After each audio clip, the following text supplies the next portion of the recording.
अंधेरी रातों में सुनसान राहों पर एक मसीहा निकलता है जिसे लोग शहंशाह कहते हैं। अब ज़रूरी नहीं कि वो मसीहा शहंशाह ही हो या वो मसीहा ही हो।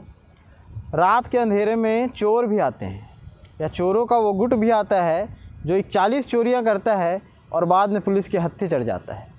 नमस्कार, मेरा नाम सीमांत है। भिलाई टाइम्स देखना शुरू कर चुके हैं आप। दरअसल दुर्ग पुलिस एक बेहतरीन प्लानिंग के तहत काम कर रही है।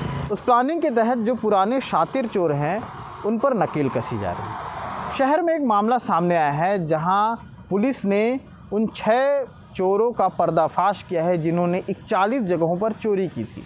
इन चोरों के टेक्निक को जब आप सुनेंगे तो चौंक जाएंगे। दरअसल इनका टेक्निक ये था कि ये साइकिल से रेकी करने जाते थे और जब सूने मकान को देखते थे तो प्लानिंग के तहत 2-3 दिन बाद बाइक से उस जगह पे चोरी करने जाते थे। जिस घर में अखबार की प्रति 2, 3, 4 हो वहाँ पर ये अंदाज़ा लगाते थे कि इस घर में कोई है नहीं।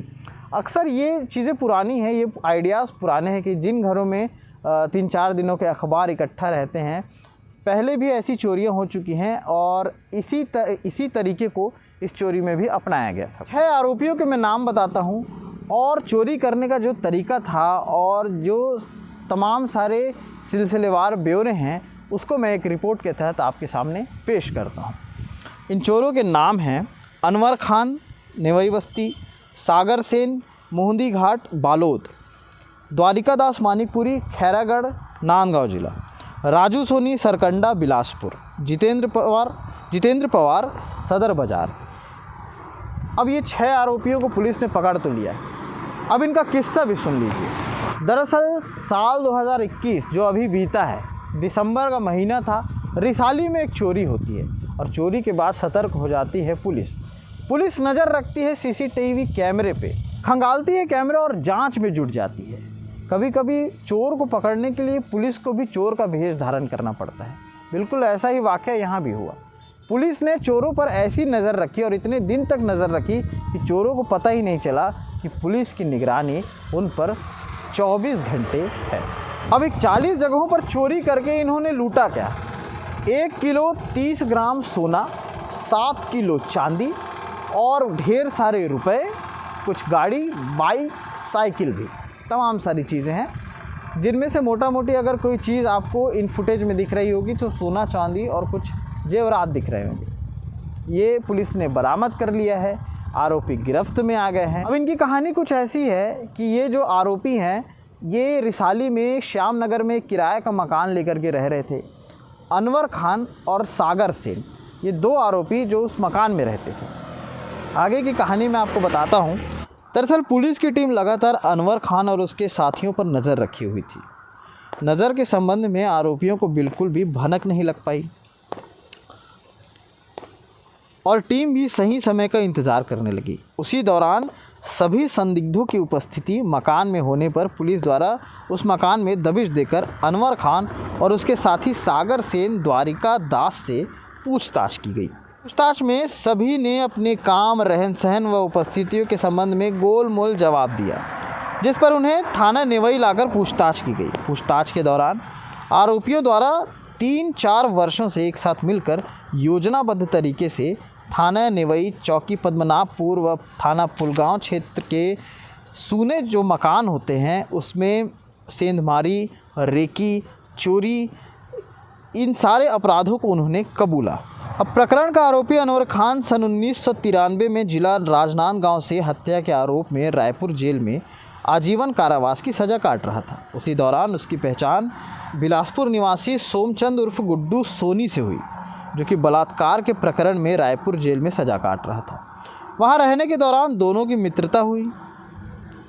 जेल में सज़ा काट कर बाहर आने के बाद दोनों का मिलना जुलना होने लगा। उसी दौरान आरोपी अनवर ने चोरी करने एवं चोरी का माल को खपाने के लिए सोमचंद सोनी उर्फ गुड्डू के साथ मिलकर योजना बनाई। सहमति होने पर आरोपी अनवर अपने साथी द्वारिका दास, सागर सेन और 2 अन्य के साथ दुर्ग भिलाई के शहरी क्षेत्रों में सूने मकानों से सोने चांदी के जेवरातों और नकदी रकम को चोरी कर अपने साथियों के साथ बंटवारा कर लेता था और कुछ जेवरातों को सोमचंद उर्फ गुड्डू सोनी और उसके भाई राजू सोनी और जितेंद्र पवार उर्फ जीतू को बेच देता था। आरोपी चोरी करने के लिए अलग अलग साधनों से आवागमन करते थे। चोरी करने के बाद अलग अलग होकर निकल जाते थे। इन चोरों की कोड वर्डिंग वाली टेक्निक बड़ी ज़बरदस्त थी।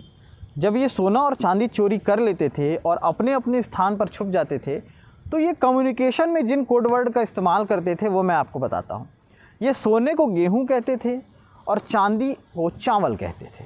लेकिन इनको ये नहीं पता था कि यही गेहूं और चावल एक दिन आटे की तरह इनकी ज़िंदगी में ऐसे गूँथे जाएंगे कि इनकी प्लानिंग में रायता फैल जाएगा। और ये रायता फैलाने वाली कोई और नहीं बल्कि दुर्ग पुलिस है।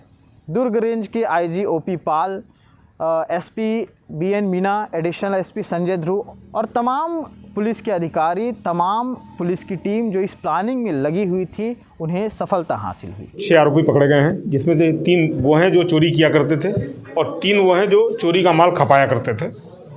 जो 3 आरोपी चोरी करते थे वो यही दुर्ग जिले के रहने वाले हैं और इन्होंने रिसाली में एक मकान किराए पर ले रखा था, जहाँ पर रुककर ये लोग रेकी किया करते थे। उसके बाद वारदात करते थे और उसके बाद सामान को खपाने के लिए बिलासपुर जाकर उसको बेच दिया करते थे। अभी तक जो मामले आए हैं जिनसे खुलासा हुआ है उसमें कुल 41 प्रकरणों का खुलासा हो चुका है। ये प्रकरण पिछले नवंबर से लेके पिछले 2-3 सालों तक के हैं। मुख्य रूप से इसमें नेवई थाना, पद्मनाभपुर थाना और पुलगांव थाना क्षेत्र के मामले हैं। जो इनके पास से मशरूका मिला है उसमें 1.3 kg 1 किलो 300 ग्राम सोना, लगभग 7 kg चांदी और 1 लाख रुपया नगद, ये इनके पास से मिला है। पुलिस टीम को भी इनाम देने की बात की। हाँ, पुलिस को जो है अच्छा काम किया पुलिस ने, उसमें जो है निश्चित तौर पर इनको इनाम दिया जाएगा। जो एक बार इसकी समीक्षा करके जो भी प्रॉपर इनाम है वो दिया जाएगा। इसमें क्या और रिकवरी होने की क्या संभावना है, कैसे उसका क्या प्रयास है? लगभग मामले को जोड़ते हुए बताएंगे। अभी इनकी पुलिस रिमांड ली जाएगी, उसके बाद पूछताछ की जाएगी। पूछताछ के बाद कुछ और सामान मिल सकता है और इस बात की भी संभावना है कि इन्होंने जो पुरानी चोरियां हैं उसका माल बेच के उसको उसके आधार पे प्रॉपर्टी बना ली हो, उसका उपभोग कर लिया हो। तो जो भी प्रॉपर्टी चोरी के माल से बनाई गई है उसके संबंध में वैधानिक कार्रवाई करते हुए उसकी भी जब्ती इत्यादि की कार्रवाई लीगल प्रोसेस चालू किया जाएगा। सर, जो बिलासपुर से जो खरीदारों के पास से जो माल बरामद हुआ है, पुराने चोरी का मामला था, तो जो इतने बड़े मात्रा में जो मशरूका बरामद किया गया है वो इतने दिनों में क्या वो उनके पास में थे और जो खरीदार थे वो अन्य जगह से भी जो चोरी के सामान करते थे? अब ये सारी चीज़ें पूछताछ में आएंगी। फिलहाल जो इन 3 चोरों से पूछताछ के आधार पे ही अगले जो 3 हैं जो खरीदने वाले हैं इनको हिरासत में लिया गया है और जब पूछताछ होगी तो बहुत सारे और चीज़ें खुलेंगी, ये सारी बातें उसमें आएंगी पूछताछ में। फिलहाल के लिए इतना ही। मैं फिर से लौटूंगा न खबरों के साथ, अन्य ज़मीनी हकीकतों के साथ। तब तक के लिए देखते रहिए भिलाई टाइम्स। शुक्रिया।